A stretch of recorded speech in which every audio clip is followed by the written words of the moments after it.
is known as Olmec civilization. This civilization occurs in the Gulf Coast of Mexico.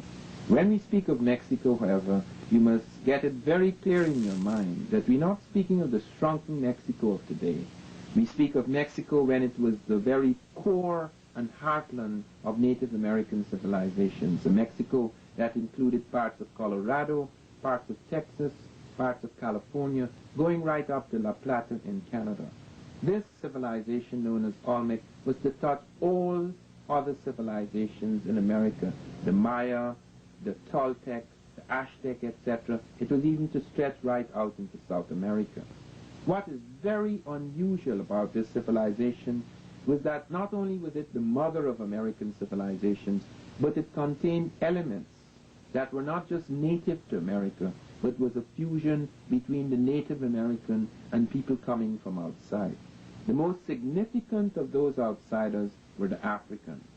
We have very clear evidence in stone heads, in terracottas that are clay sculptures, as well as skulls and skeletons of an African physical type entering that native population, somewhere between 948 and 680 BC. How do we know the date? It is because on one of the platforms in the holy center and capital of the Olmec world, a place called La Venta, we were able to date the stone head because they were rooted in a wooden platform where the Americans worshipped, and we got this dating of 948 to 680 BC. Now, several people have wondered what kind of Africans these were. Who were these outsiders? These were largely Egypto-Nubian types. At least that type was in command. Because what we do find in the evidence is that not merely the presence of this physical type, which is African, but the presence of cultural elements, which we will talk about in this program, which are clearly of Egypto-Nubian origin. And the question arises, why do we include Egypt among classical African civilizations? There is now absolutely no doubt that the ancient Egyptian civilization was overwhelmingly African. They have found the kingdom of Ta-Seti in the Nile Valley, where all the major elements, political and religious elements, spring out of the Egyptian, spring out of the south of Egypt, spring out of the Nubian world at Cuscal in Nubia, where we have about a dozen black kings reigning before the first Egyptian dynasty. Even the hieroglyphs, the writing system of the Egyptians, we find they have their roots in the Sudan, so that as the Africans move up from Nubia, they go into Egypt, so that we find the Africans not only in the evening of Egyptian civilization, but in its very dawn. And we find them also in the noon dynasties. This is very important because it's important to understand that the Egyptian thing, the Egyptian miracle, was not only to touch Europe, not only to touch Asia, but was to stretch out to America as well.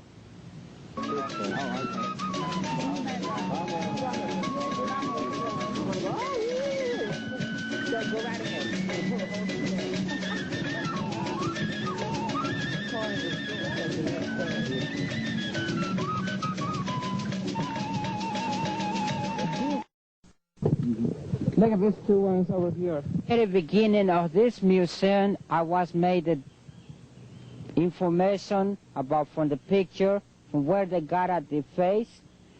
Then when we was passing in the other house, you saw those pictures when they found the faces. This is one of the face more beautiful. You can see the lips, the nose, the eyes. This is completely negroid face, and the weight of this face is 25 tons. We're wondering how they carry in that time, from where they carry these rocks, because it's solid. This head they bring from 134 kilometers far from here. Yes.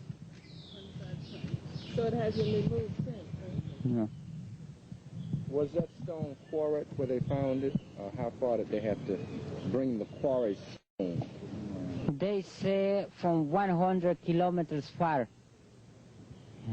They call basalt.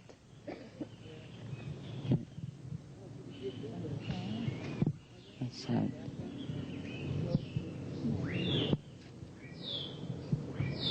Is it one solid piece? It is one solid piece. From 25 tons. What is the relationship between this head and the African presence in the New World? Well, they showing it to you the exactly origin, Negroid, basic origin for these peoples. Why do you think they made, they would carve a Negroid head? What would be the significance of that? To show when these people was arrived to this continent. They tried to demonstrate when they arrived to America. And that was before Christ. About 1200 years BC was the time when they made these faces. Were these heads looked at as gods, as priests? Priest. They were priests. Priest. So then the African present here was one of priesthood or what? Priest. It was one of priesthood. Yes. Are there any other heads this size for the other races of people? No, this is the most principal. By any people.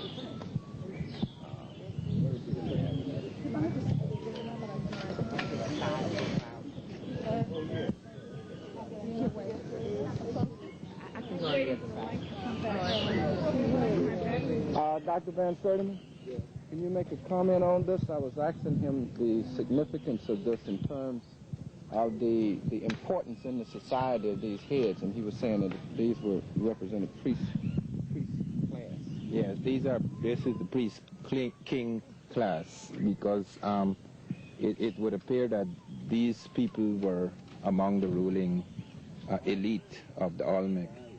And these heads were revered. In fact, on one of them you have a flat top and you have an altar where people worshipped. And there is another one in which you have a sort of eustachian tube that runs from the ear through the mouth so that the priest could stand at the back of the head and talk to the people. It was a kind of oracular thing, you know, a sort of oracle. This is one of the great heads. And one of the things that you should note too, which many people do not note, is the way that thing falls along the ear. And also note the markings, the way it is cut, the way it is eroded on top, because the top of the helmet is also very important to note. The things right on the brow, the way these are formed, because this is the way in which even on top, I don't know how we can get on top there, but there's something quite interesting on the very top of the head. There are certain striations on the top of the head that are also significant. Sorry.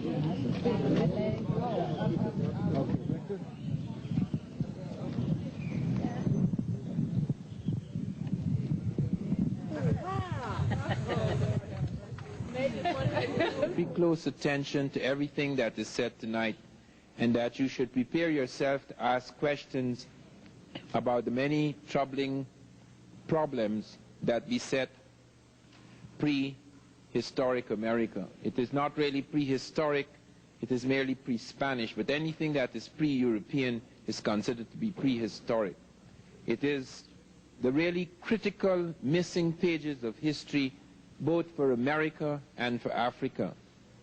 And what I want to do tonight, apart from touching on what we have seen within the last day or two at Mitla and at Monte Alban, what I would like to do is to go on to make a summary of what we have achieved, what we have seen, what we have witnessed in the last week in Mexico. We began in von Butenau's studio. Make no mistake, there is no studio in the world where you will find such a collection of African physical types in ancient America. Many of you have not had the opportunity to examine closely at leisure all the pieces in that collection. It is a priceless collection, and many of you have raised the question which must be pursued: what will happen when von Wuthenau, who is now 84, dies?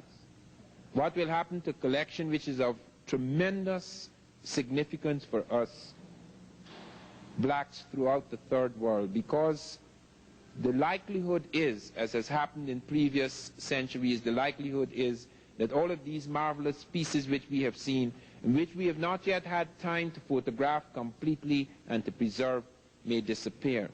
Von Wuthenau has, in addition to these little sculptures, he has a catalogue of everything he has. Brilliant photographs taken by several professionals over the years. She is apparently the director of the dancing group. And this is a man, and his features are Totonac. They are not Negroid, but they paint them with chapopote, so it is a warrior who is black. That is also an atavismo, because they knew that the Olmecs were black. You're saying that the Olmec people themselves were black? No, but this one certainly was black. You see, you can't see. And here is the proof for it. It's one of the best proofs I have. This is a figure made that is between the Olmecan period and the Totonacan period, transition period. And this is an Olmec sculpture, and to be black, they covered it with tar. You see, it's a stone head, but it's covered with this tar. So not only the features and the thick lips come out primitive, but it is made black. This this piece was put on the cover of Revista in Mexico in March, and shows you that another colossal Olmec head was found in Mexico, which has not been, in my opinion, I don't know where it is. It's never exhibited. I wonder if they really have excavated it. Of course, you see these, there is the item that the people in Tabasco, is one of the provinces here, I mean one of the states, the state, just as Louisiana is a state. And the people in Tabasco don't want it to disappear from their place to Mexico City. And there are frictions between the Instituto de Antropología and the state, you see. And that's why I don't know if they've done in the state something about it. In any case, it has not been shown up here in Mexico City. But it is 100% Negroid features, and I wish we could get it out and get some. The choice of archaeological sites to link all that we have seen together as a single piece. This is one of the most difficult things to do in Mexico. There's a vast amount of confusion, even among the guides who are supposed to have mastered the material in their own area. There's a vast amount of confusion about dates, about the occupation of sites, about the nature of influences, about what the various things we have seen mean. Some of these things cannot yet be explained. Some of these things people can only guess at. But what we are certain of, what we are absolutely certain of, is that the Olmec civilization, which is the mother of all American civilizations, is not a single-stranded civilization. It does not belong to one race. It does not belong to what we conceive of as the Native American who came across the Bering Straits. There obviously were other influences, and among those influences was the African, specifically the Egypto-Nubian of the Mediterranean. When we look in von Wuthenau's studio, we see quite a number of heads, most of them pre-classic. By pre-classic is meant periods between, say, about 1000 BC going right down to about 600 BC. This is a significant phase in Olmec civilization. There are several phases of the Olmec. I must deal with phases now, and those of you who are taking notes, please note, because you can get very confused when you see the Olmec appearing in other places in later centuries and becoming mixed up with other peoples. This is some of the things that lead to confusion. We must understand that in the capitals of the Olmec world, in the Olmec morning or the morning of that Olmec world, you have people coming into the site, occupying these sites as early as 1200 BC at La Venta, the holy capital, as early as 1500 BC at San Lorenzo. Those dates have nothing to do with the actual sculptures, the actual monuments, etc. People walk into a site and start to occupy it because they find there is land there, they can plow the fields, they can grow crops, they can eat, etc. They don't just walk in today and tomorrow they start building colossal sculptures and massive ceremonial platforms and pyramids, etc. So when people come into a site, has nothing to do with when the flowering, the high point, the climax of the civilization occurs. The Olmecs came into their sites pretty early as 1500 BC at San Lorenzo, as early as 1200 BC at La Venta.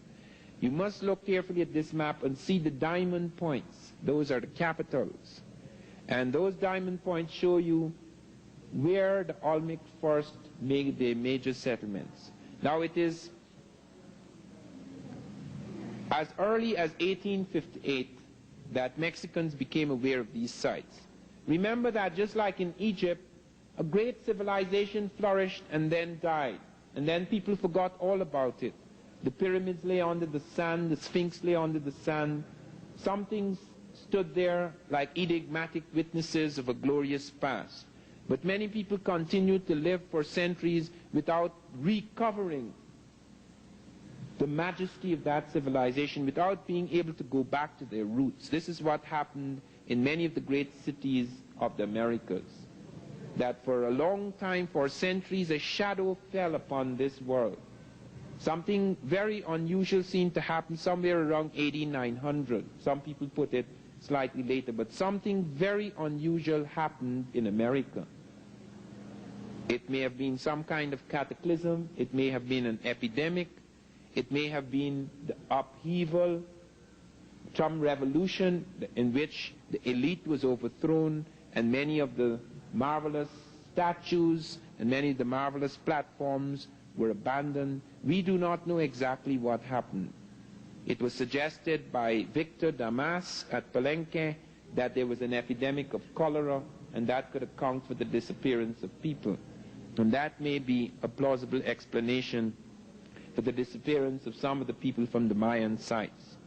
But when we come to the Olmec morning, which I want to dwell upon because it affects everything, when Michael Coe and others speak of the Olmec as the mother of American civilization, they are really stating the whole thing in a sentence. It really is. Because in the Olmec morning, on that great platform at La Venta, we find quite a number of things that is to affect the civilization centuries afterwards. But let me come back to 1858. 1858 was the discovery at Tres Zapotes of a stone head. Now this is the stone head. This is the first head to be discovered. Now look closely at this head. When the Mexicans saw this head, when their scholars saw this head, scholars like Orozco Ibarra, Jose Melgar, etc., they were absolutely convinced that there were Africans in America at some ancient time. Why were they convinced? They were convinced by two things. By the African physiognomy, the dome of the forehead, the cut of the nose, the jaw, the mouth, etc., but also by something which has never been mentioned in the archaeology for some odd reason. And that is, at the back of the stone head, there was hair, detailed Ethiopian type hair. No Native American has hair like that. And if that was presented in the archaeology, all this nonsense about babies and jaguars, I have never seen a jaguar with hair like that. And I've never seen a baby with a face like that. People had to find explanations for things they found embarrassing. It is similar to the discovery of the great civilization of Tarseti, the kingdom rather of Tarseti in the Nile Valley, which precedes the Egyptian. The man who found the Tarseti Keat seal never said a word about it. He died without saying anything. And it was left to Bruce Williams, who many of us will hear in Atlanta in September. It was left to Bruce Williams, his student, to take it out to the back rooms of the University of Chicago Oriental Institute and present it to the world. They said the reason why they delayed so long is because it took 15 years to put the pieces together. Without all those pieces, the stoneware vessels, etc., the pottery that was found, the stone incense burner at the site of Tarseti at Kustal, the site of Kustal, did not need putting together. It was intact from the very beginning. What needed to be put together were their heads. And that was not put together until the head who had a right to put it together died. Thank God. It is absolutely important for us to take a very serious view of this, because we find again and again and again that you have a deliberate effort to wipe out the evidence, to hide it, to explain it away. Why is it that this photograph, even now, I am not permitted to use that until 1985, because it involves a whole series of things. But why is it that this head is not among the heads at Villa Hermosa, is not among the heads in the National Geographic or the Smithsonian or any traveling circus of Olmec heads? It is hidden at Tuxtla, where nobody goes. It's very important to note that that was the first head found, and it had a profound effect, although it was the only thing found at that time that indicated an African influence. It was left to the expeditions of 1938 and 1939, expeditions carried out jointly by the Smithsonian Institute, the University of California, and the National Geographic, before they found more of these stone heads. They recovered the one at Tres Zapotes, and then they went on the next year in 1939. They went on to La Venta, and then they found 4 of these stone heads. They also found, and many of you have noted this in the museum at Villa Hermosa, at La Venta Park, you have noted the plan of the city. I want you to look at that plan carefully. There is the first pyramid in America. There is the first step pyramid. There are the arms of the village, and on those arms stand the great stone heads facing the Atlantic Ocean. This is in the Gulf of Mexico. This is at the point which on the edge of the Gulf of Mexico where you find the terminus of the Atlantic currents from Africa, because the currents from Africa take you to northeastern South America, into the Caribbean, into the Gulf of Mexico, swinging towards Florida. And then if you are lucky, if you learn as the Africans were later to learn, perhaps not at this period, you can find a circular current that takes you back towards Europe and Africa. Here at La Venta, they began to see a distinctive art style. Here at La Venta, they began to see something in the faces of the monuments, something in the traits, the cultural traits of the Olmec that was to leave its stamp on later civilizations like the Maya. Out in Palenque, out in Monte Alban, out in Mitla, even in the evening, the twilight of the gods at Teotihuacan, out at Tatilco, at Cerro de las Misas, in the Monte Alban phase. All of these are branches coming out of the mother culture, the Olmec. And there's something very distinctive. Here, for the first time at La Venta, are the pyramids. Here, for the very first time, is found the sarcophagus, like in Egypt.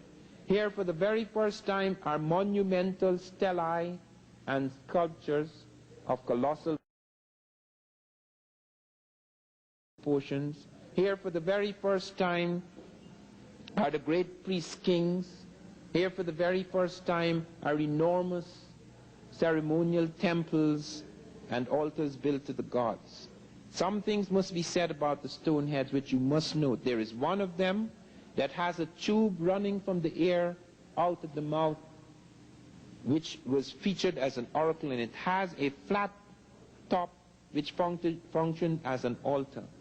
This is very important because it is that kind of oracular thing that was found in Egypto-Nubian period. In order for the priest kings of the Egyptians to hold the world together, which was being torn apart. The Bible describes Egypt at that time like, it describes the great factions and frictions in Egypt at that time. They speak of it as some sort of a torn nation. And in order to pull it together, they had to find once again the power of religion. Religion is responsible for the extraordinary vitality that built the temples and the pyramids and the great tombs of both Egypt and America. Note that. People do not do those extraordinary things. Only giants could do those things. Man becomes a giant when he develops a peculiar kind of focus, when there's a crystallization of his psychic energy. In civilizations that are highly fragmented, that have lost all their certitudes and cannot find again any kind of certitude and focus and power, the tremendous capacity to have the consciousness to operate as a giant is lost. Only giants can build those things. It has nothing to do with size, because the American is small in size. It has nothing to do with machines, because the Egyptian machines were crude compared to the machines we have today. It has to do with the peculiar kind of consciousness which made it possible for one to do things so monumental that even we now, with our great machines, cannot attempt to do what the Africans did. It is so extraordinary that just a few years ago, the American government sent out a team to study how the Egyptians moved heavy objects across the sand. And in spite of all of our technology, when one of the great nuclear things with nuclear reactors were being moved across the deserts at Gary, they used the identical method the ancient Egyptians used. This is the high technology, the 20th century, looking for a method that was the most practical and efficient method for moving a heavy object across the sands. So you're not dealing here with primitives, in spite of the ancient nature, in spite of the time, the prehistoric time of these cultures and civilizations. You're dealing with highly sophisticated people, a state of mind, a consciousness that made it possible for this extraordinary leap to occur. And the peculiar thing about the Olmec is that that leap occurs with all the Egyptian elements in it. It had its own native elements. It had its jaguar. The jaguar is not Egyptian. Nobody in Egypt or Nubia has a jaguar that they worship. There's a little cat cult in Nubia which I noted, but it's not equivalent at all to the great jaguar which prowled the swamps of the Olmec. Why then suddenly they start with things which are duplicated nowhere else in the world in such a complex, in such a combination, in such an arbitrary combination? The stelae with the hieroglyphs, the monumental sculpture, the sarcophagus, the pyramids, the step and the true pyramid, and all of these elements, even including, as I have shown, the bird and the serpent on the crown of the Egyptians and the Olmec, and all of the monarchic traits, a whole series of monarchic traits that distinguish royalty in the Olmec world and in the Egyptian world. Clearly, we have evidence of some kind of body of people who came into the Olmec world at that time.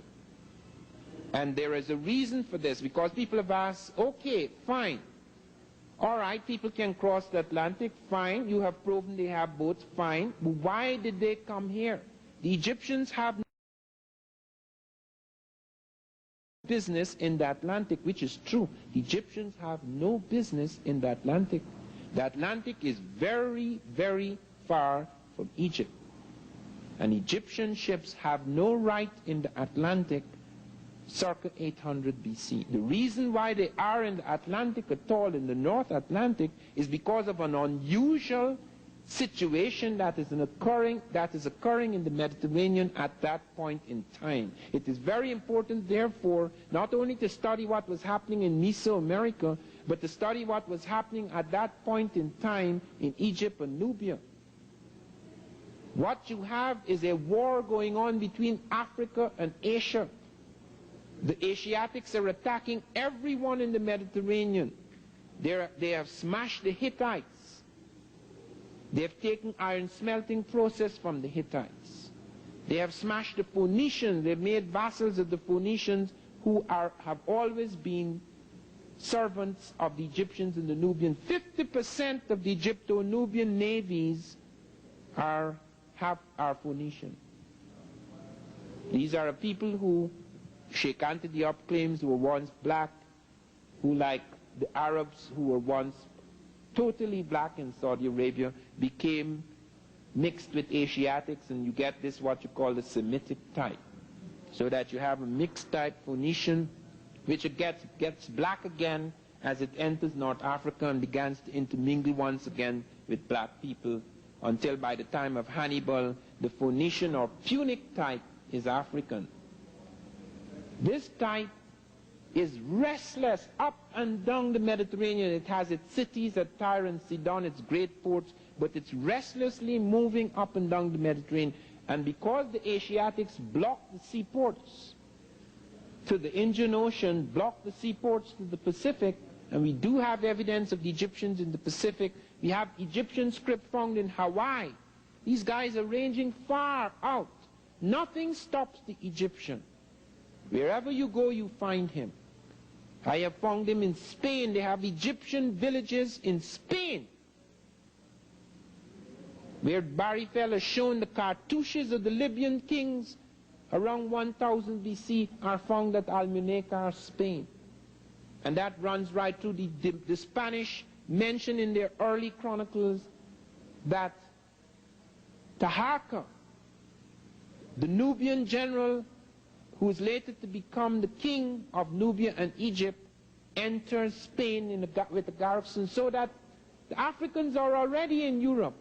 They're invading. They come in with a garrison into Spain, and then they retreat back because they have their own problems at home.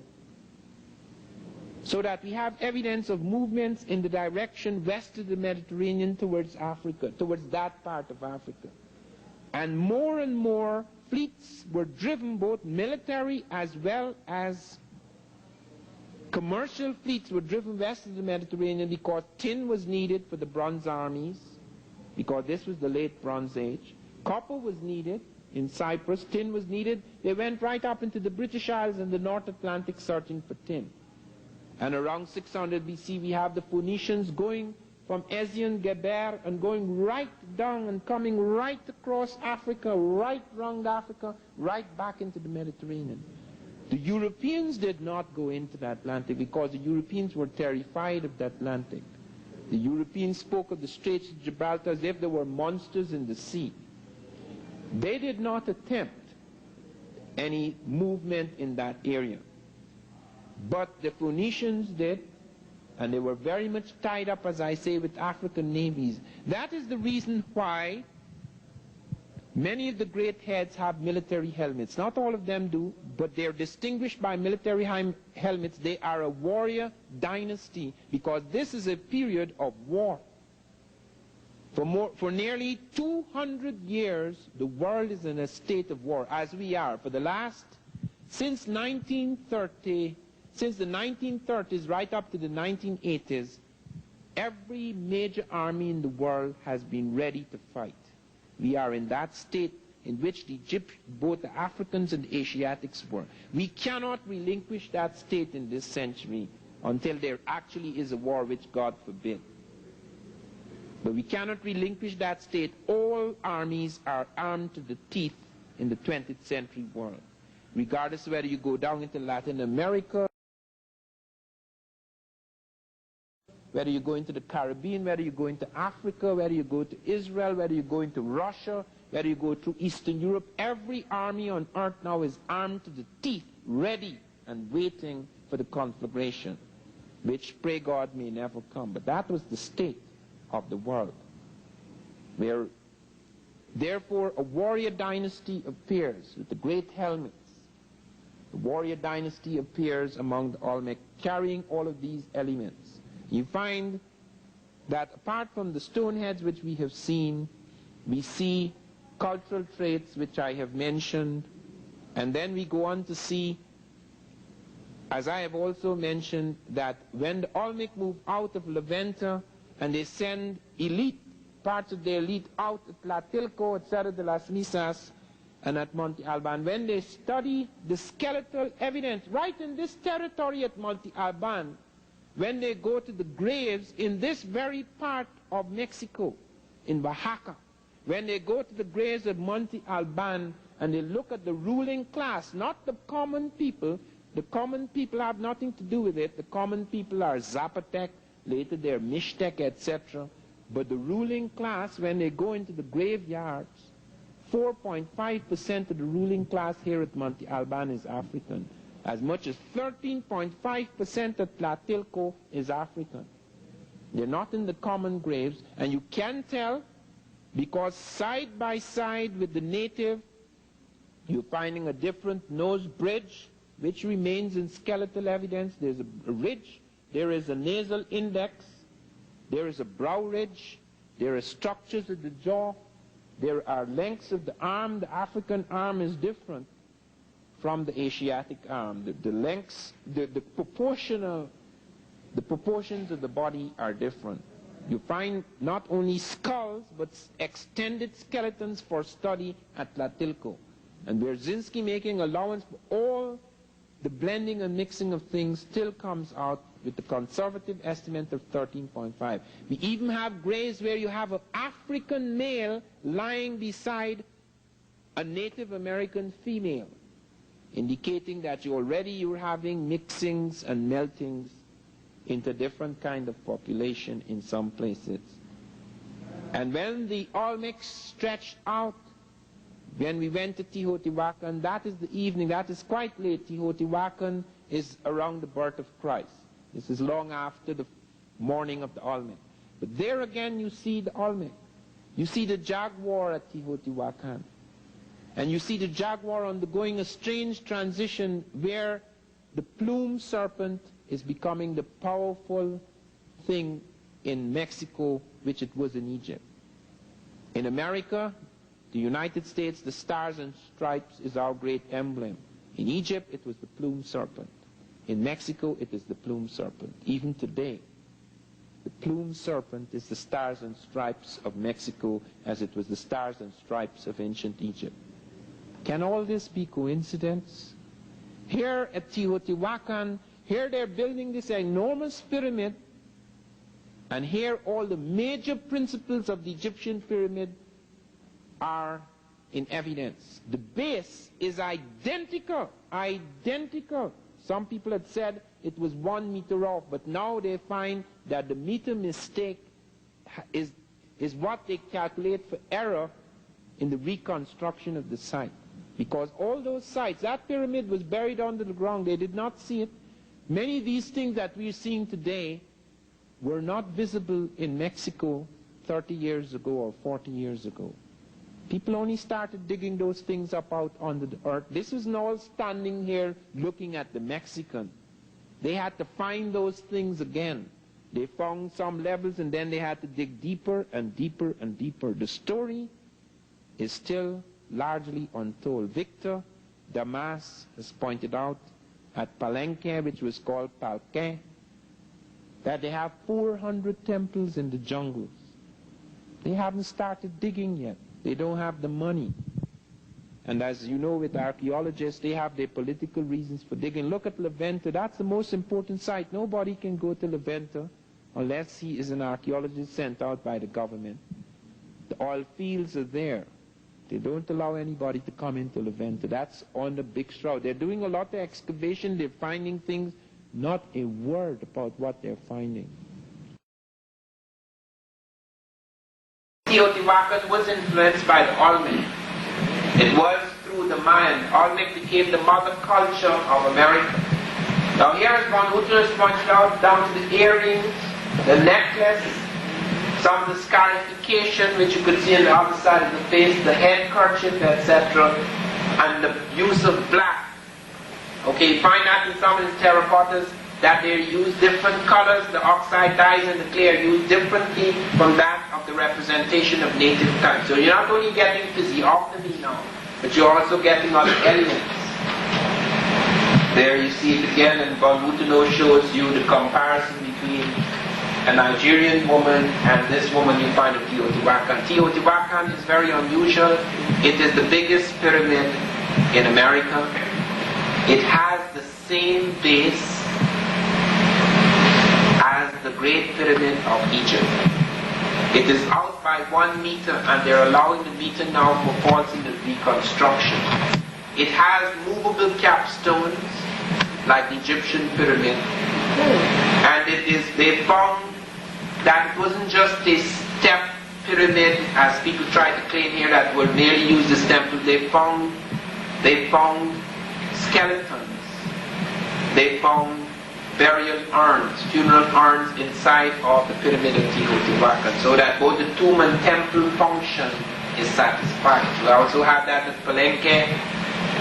I was with 48 Americans at Palenque some years ago in 1984. I don't make those trips anymore, but I took 100 people to see some of these sites, so they could see it firsthand. And we went to the Tomb Temple Pyramid at Palenque, and we had a remarkable guide, a Mayan, who would actually help to dig it out. And he came and he listened to my lecture about Egyptians and so forth and so on. And he came up to me and says, I knew that for a long time. You haven't seen anything yet. There are 400 temples in this area. We have only dug up 2. And he said, would you come during the night with me? And I said, this is against Mexican law and I'm a foreigner. He said, don't worry, I know everything. I even know the police. Okay, but we didn't have time. But we will go back someday to check that out. But he brought us into the chamber. We went far down on the ground. We had an unfortunate incident that day because I had told all the people who were coming with me, you have to really exercise before you come on a trip like this, okay? Because you have to climb up pyramids, you have to go far below the ground in tombs. And we went far below the ground, and one of us fainted because the air is stifling. In fact, the first people who entered that tomb died because they have, like the Egyptians, they have traps. So that when you open up the stone, some peculiar thing comes out. It's either you get some snake bite. I don't believe that because the snake couldn't have survived that long. But there are certain things they plant there that kills the archaeologists. And we've had terrifying incidents with that in Egypt and in Mexico. Anyway, we went far down in there, and then we saw this incredible tomb with all these strange markings. You want to know how on earth could they take this thing? This thing is so heavy. I'm sure it's heavier than this room. And it's put right into its niche. And it has all of these incredible inscriptions. And when you come down the steps, you must know how hard it is just to take a camcorder down the steps, much less to take something like that and put it into its perfect niche. Now, that is just one of the tomb temple things, because people have argued that there is no connection between the two. They've argued, for example, when I was attacked by the New York Times, my attacker said that in Egypt, the pyramids are tombs, here they're temples. That is a lie. They have found very few bodies in pyramids. They find the bodies buried elsewhere. They find great sarcophagi, but when they open it, they rarely find the mummies. But even when they do, in the few cases that they do, you can show that there's a temple adjoining the pyramid, so that the tomb-temple function is not separated. And then the business about how in America it's all steps, whereas in Egypt it's all conical, that is not true. They began by building step pyramids, and we've x-rayed the pyramids and found steps inside. So even when they built the conical, many of them retained the steps in order to get the ratio of run to rise more easily. So those distinctions are invalid. But there's not only the terracotta. This is found in Mexico before Christ. Now that is no Mexico. That is the drama from Colima. Now this is from the Mandingo period. Before we come to that, this is 200 years before Columbus in Mexico. Now you're having scarification, headdresses, as well as a unique type of physiognomy. But before we come to that, it's not just the terracotta, that is the clay sculptures and the stone heads. Professor Wierzyński, and he's borne out by Professor Davalos, as well as the Miguel Covarrubias, they found, let me concentrate on Wierzyński because this is more modern. He found when he went to the dry areas of the Olmec civilization at Tlatilco, at Cerro de las Misas and Monte Alban, he found distinctive Africoid types. No mixtures here, except at Monte Alban where they're beginning to mix with the women more clearly and the Africoid element is becoming less. You find at Tlatilco 13.5% of the priest caste, the ruling caste, are African. He tells it from the nasal root, the nasal aperture, the brow ridge, the structure of the jaw, the texture of the bone. He tells it from the length where they found extended skeletal material, the length of limb different from that of the Native American, about 1.5 feet taller than the regular Native American. All of these things coming together. And at Tlatilco, et cetera, de las Misas, and finally at Monte Alban, where you have only about 4%. And you have actual evidence where you have a woman lying beside the man, buried in the same grave. It was a habit. Sometimes with kings they would be buried simultaneously. Later on, the woman, though she may die later, she would be buried beside her husband. And here is the woman, Native American type, and here is the man, African type. So you do have the survival of that type, some with mixtures, some fairly pure type, because they seem to have preserved themselves for a period of time. Now the question arises, now why on earth should they come? But nobody ever came to America, it seems to me, at first deliberately. Columbus certainly never came here deliberately, he was coming to India. This place was only changed, it was called America because of his friend, Amerigo Vespucci. That's how it came to be called America. I have found letters showing their great friendship. They knew damn well what they were doing. I found a letter Columbus wrote to his son, Diego Columbus. Vespucci is about to appear in court. Have him do this and do that and do this and do that, for the man would do anything for me. He said certain monies are being paid to me, but I cannot detail them in this letter. I'll detail them yonder. What money is he talking about? On one hand, he was getting money from the Portuguese, and on the other hand, from the Spanish. And that is why he was arrested. Columbus, on his fourth voyage, was arrested by Bobadilla and taken back. He and his brother Bartholomew were taken back like blacks in the holds of the ship to be tried in Spain for cheating the Spanish of his so-called discovery. And were it not for his great presence and his marvelous eloquence, and some people say a special relationship with Isabella, which I have not researched, he would not have got off so easily. He never traveled again. And you know, this story is not stopped, you know. Just a few months ago, the last survivor of Columbus was murdered. Because there are some strong feelings about these matters even now. Now the period we have just been dealing with, however, does not touch so much on Columbus. It touches on an earlier thing, and I will come back to it, because it's not just the physical evidences, because people say, okay, fine, fine, fine. So there may have been some African people who got shipwrecked, who reached America. Now every major figure in the Columbus period reported blacks, not just Columbus talking about what the natives told him in Haiti. Peter Martyr, the first historian of America, said that he saw blacks, that they were shipwrecked pirates. Okay? Lopez de Gomara said they saw blacks. Vasco Nunez de Balboa, who is credited with the discovery of the Sea of the South, the Mar del Sur, said the day after he discovered Caquaricua, he found two tall black men of military bearing among the Native Americans, and he asked them, where did these men come from? And they said they did not know. All that they knew is that they were living in a large settlement nearby. That's the Isthmus of Darien or Panama, and that they were constantly waging war with them. And Fray Gregorio Garcia found blacks in Cartagena, Colombia. This is not in the slave trade. He said, these are the first blacks we have found in the Indies. So where are they coming from unless they had settled in certain places? Why did Martyr report it, and Columbus report it, and Vasco Nunez de Balboa report it, and Lopez de Gomara report it?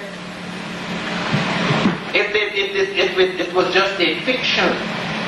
So in various times, sometimes by accident, sometimes deliberately, we know of one case that was very deliberate.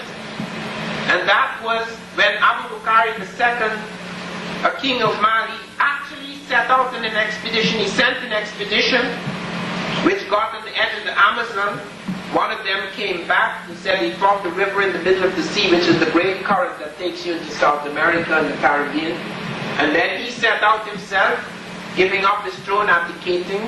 His brother, Mansa Musa, who was to become the greatest African of his time, and who took 60,000 Mandingo to Cairo, reported it in Cairo. It's recorded in documents. He spoke to the governor of Cairo. It's all recorded of the trip made by West Africans in this direction. But in the early trips, perhaps they started as accidents at sea. Many of them are accidents at sea. Alvarez Cabral, even as late as 1500, Alvarez Cabral was leading the Portuguese fleet. 7 ships right along Africa. A storm came up and blew them from Africa to America. Said he discovered Brazil. Brazil discovered him. He didn't know where he was going. In a few days, the storm and current had taken him to the edge of South America. Now, these are some of the types that we find in America. This is not easy to come on, and I can understand why these are not in books. This, strangely enough, however, should be in books, because this is actually in the Museum of Anthropology in Mexico. This is another type showing scarification. Now this is Mandingo period, 200 years before Columbus, among the Mixtecs in Mexico. This is not the native Indian. These are from monks, early monks in Mexico. This is another one. Look how beautifully this is done. You don't need the camera. These are the descendants of 17 shipwrecked Africans in the early 16th century. This is Post-Columbian. But note what happened here. It's very significant in South American history. 17 shipwrecked Africans were shipwrecked off Ecuador. And every one of them became a governor of a province in Ecuador.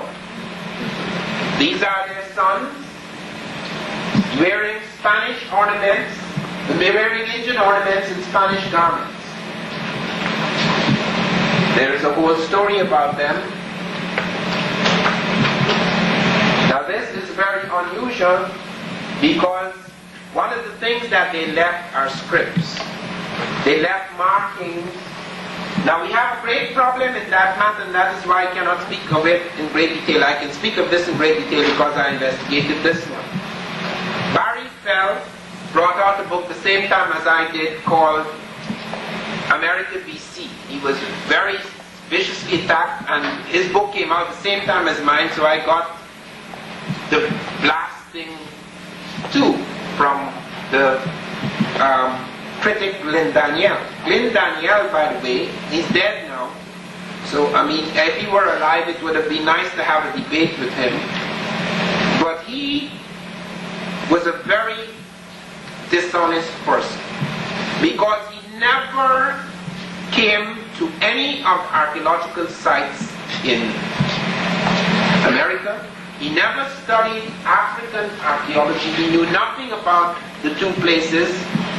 He, 12 years before he wrote his attack on my book and that of Barry Fell, he was writing detective novels in the manner of Ellery Queen.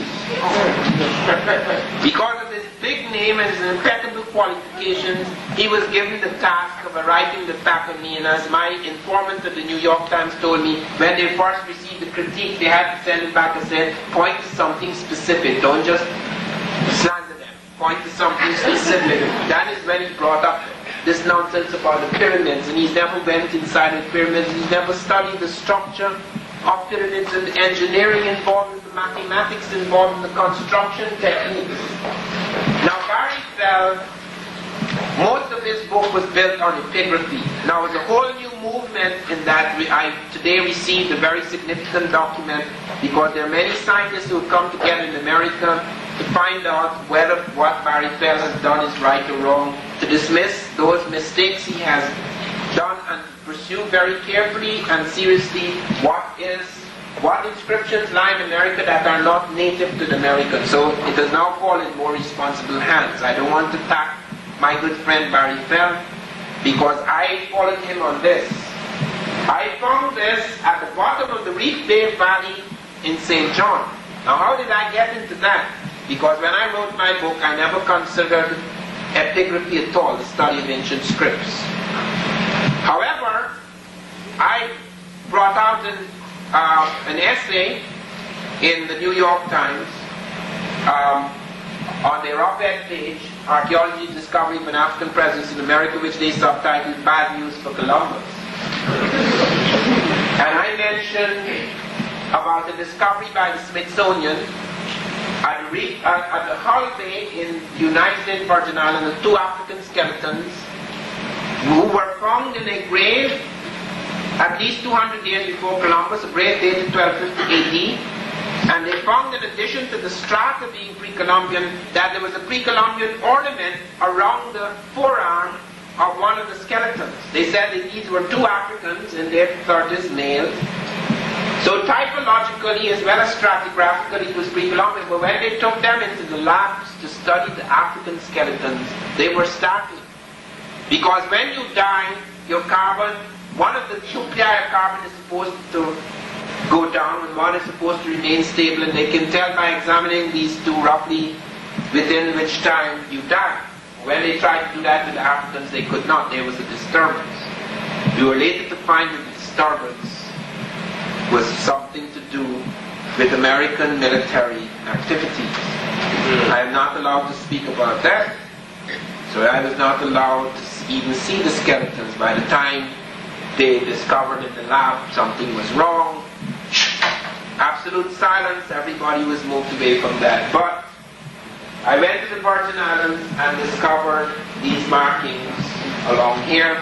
This has been deciphered. It's the Tifinagh branch of a Libyan script, which was used by southern Libyans, by a cliff-dwelling people in medieval Mali, by the Tamahak Berbers, and by other blacks living in the Sahara. This was carved in this stone at the bottom of the Reef Bay Valley. To plunge in, to cleanse yourself. This is water for ablution before prayers. And we have found this dot and crescent script, 7 instances of it across the United States and Mexico. This is the longest one found. This has been checked out not just by Barry Fell, whom I could not totally trust in this matter because of the problems that have arisen in epigraphy. This has been identified by the Libyan Department of Antiquities. Now I must close very quickly because we're running out of time. This is from Peru during the Moorish period.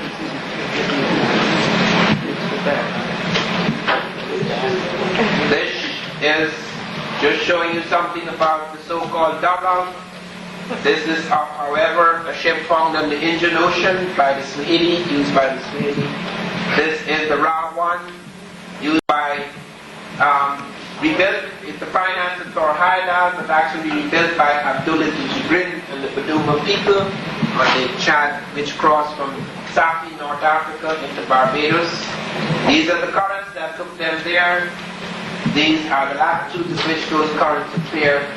This is how Africa was connected up by caravan routes and rivers in early period before the slave trade. This is the most unusual map found establishing a connection between Africa and America. This map shows, here it is again, this map shows the correct latitudinal and longitudinal coordinates between the African Atlantic coast and the South American Atlantic coast, some islands in the Caribbean, even a little part of the coastline of North America. This map was found in Africa, in Cairo, in the Sac Library of Alexandria by Piri Reis. It has been established now from outer space as the most accurate map until the 20th century. Nobody in Europe could have drawn this map when it was found in 1513 by Piri Reis. 150 years after the death of Columbus, European encyclopedias reported that longitude had not been discovered and was undiscoverable. They showed the correct latitude and longitudinal coordinates. Only two people had mastered it, the Chinese and the Egyptians. The Chinese were not in the Atlantic. This map shows the Amazon River for hundreds of miles accurately. This map shows the Trata River in Colombia mapped for 300 miles accurately. Nobody mapped it like that until hundreds of years later in Europe, because longitude and latitude was only discovered in Europe in the 18th century. Let me quote Columbus. Columbus was despaired of his pilots. I have 8 or 9 pilots aboard my ships and they are like blind men. My pilots are so ignorant, I am not sure they can find again the lands I have discovered, unquote. This is in the Mount Olmec War now. These are now, look closely at the face. This is obviously a Native American face, it's not African. But look at the oddities that occur here where you have the double crown, which is only found among the Egypto-Nubians because of special things. Now, standing by itself, it's meaningless because you can always find parallels, odd parallels here and there between two peoples. But when you find a range of those parallels, arbitrary things, the double crown which appears nowhere else except among these two people, then you find things like this. Look at the bird and the serpent. Sorry you can't see this very clearly, but there is a bird above, there is a bird there, there's a serpent above there. Now the plume serpent does not appear in America at first. Just the jaguar, which is native to them. Then comes the plume serpent. Here it is again among the Olmec. This has been worn, but you can still see the serpent and the bird. Very unique in the world. There it is among the Mayans, who were affected by Olmec. There's the serpent and the bird. There it is in Egypt. There it is in Olmec world. There it is among the Mayans, the bird serpent. The plume serpent was central motif among the Egyptians, and it became central motif among the Mexicans later. Here in Egypt, this is a special figure, Fatah, with his throat. Here is Fatah among the Mexicans. Here is Thoth, a little monkey with the moon above his head. Here he is among the Mexicans. Here is human-headed coffin found in Mexico. And again, art is found in Arden and Nubia is found in Mexico. Nobody made the human head on coffins. It's very odd. Here you find ritual opening the mouth ceremony. Here in Egypt, the snake-headed stick. The peculiar figure kneeling or sitting. Something like an ant Here it is again, the snake-headed stick. And then you see the priest. There he has this peculiar thing, the head above his head and the tail between his legs. Here you see it again. And both performing the same function. Here you find, forgive me, this is bad photography, my fault, okay? I took these pictures, okay? Please understand, I'm doing this very hurriedly, so you still see my paper clips. But the point I'm trying to prove here is a god, and these two gods are pouring cross streams or librations of him, just like you see in that picture with the cross streams, and they're performing the same function. There are lots of rituals like that found in both places. Here at Atlantis, holding up the world, this is at Potrero Nuevo.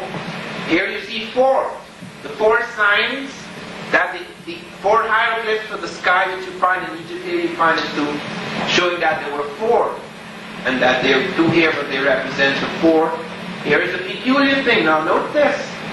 Nobody has these hand-shaped spoons and this peculiar thing that is used here. Now, the name is the same. Copal in Mexico, Kupi in the Egyptian world, and they having the same function, the hand-shaped bowl. And here is the very first pyramid to appear in America. At La Venta, on those slabs you see there is where the first stone heads appear. Right on these slabs. Here is the first step pyramid in America. Here's the first two pyramids, all appearing in the first place, for the first time. Here are the first stone heads. 1, 2, 3, 4. Here is the first step pyramid. Here is the first true pyramid, all appearing in the same place, and all appearing on a north-south axis. Nothing else. No ceremonial center was ever built in America on a north-south axis. The north-south axis is only used in Africa for building pyramids. And suddenly it appears full-blown. This is what survives of it, because it was made of clay, 3.5 million cubic feet in volume. It took 18,000 men, 1 million man-hours to construct. And I think we'll close there. These are the books and tapes. Thank you very much.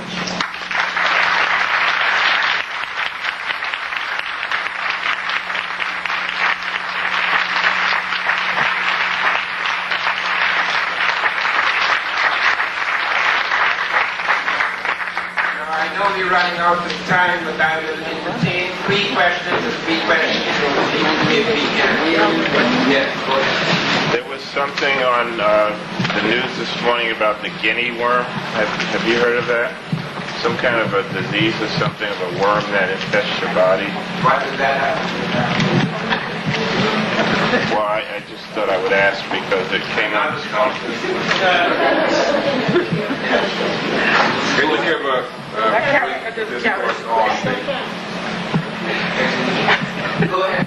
Can you give a brief discourse on the inhabitation of the South Pacific? What? Of South Pacific. Yeah, I have inhabitation. American people, but honestly, since we have so little time, I would like questions to relate to the for this. The study of the flattening of the world can cover millions of hours, okay? It's not as simple as you would like to think. It's very complex indeed. So we let us concentrate on the African presence in American spoken language. The question of dating, right? The question of what? Dating, yes. When you get to the Olmecs. When I was taking a course of anthropology at Rutgers, the professor was saying the body modeling, scarification, and everything was done by extraterrestrials, so forth and so on, completely ignoring the whole fact. The question of dating. I heard that the Queen of Sheba sent an expedition 1000 BC to America, so forth. It's not true. Okay. We have absolutely no evidence of that. Dating, there are 2 types of dating that one can vouch for. Carbon dating is off sometimes about 100 years. Okay, but we weren't able to date. This has been dated twice by teams They were able to date the platform, the ceremonial platform at Leventa, 948 BC. The second dating brought it closer to the 948 dating. You cannot date the stone, but the stone was rooted in the wood, so that we know that the platform had actually been reconstructed to accommodate the stone sculpture. That is why we get the dating. Then there's another dating for terracotta. Von Moutenot and I, we each put $1,000 in order to take one disputed piece to be tested by terminoluminescence dating, and it came within the very period we were talking about. A piece that was clearly Africoid terracotta, Africoid features, and people disputed it to say, yes, it was merely found on the site, but it couldn't be of that date. It's not pre-Columbian or pre-Christian. So we went and we paid for it, and it was tested. And it showed that it fell within that dating. Yes. With the Epigraphic map, when in the book, it says, quoted that certain land masses had formed, so forth, but specifically mean the western coast of Cuba, the mountains that you see above water, certain river tributaries coming out of the ocean had formed forward. How old is the map? Okay, it's not a map. Okay, the reason why Hapgood had, that's why this problem occurs, is because you have Hapgood put together fragments of maps. The Piri-Reis map is not, the Piri-Reis map has a specific configuration of South American Africa, which is still the same as it is today. Okay, so that it is not before the Ice Age or anything like that. There are survivals of maps that indicate a much, much earlier period in history. In other words, it is quite possible that there are periods in history that we do not know about. But this is not an alien period. Okay, it falls within the context of the datable. Okay, so the Piri-Reis map falls within the context of 1000 BC, etc. It does not have configurations that are alien to that age. Yes. Do you have any evidence of Africans in Florida and up the East Coast at all? Yes, that is so. You could find that in Wiener's book. Yes. Okay, thank you. Thank you very much. Let's give Dr.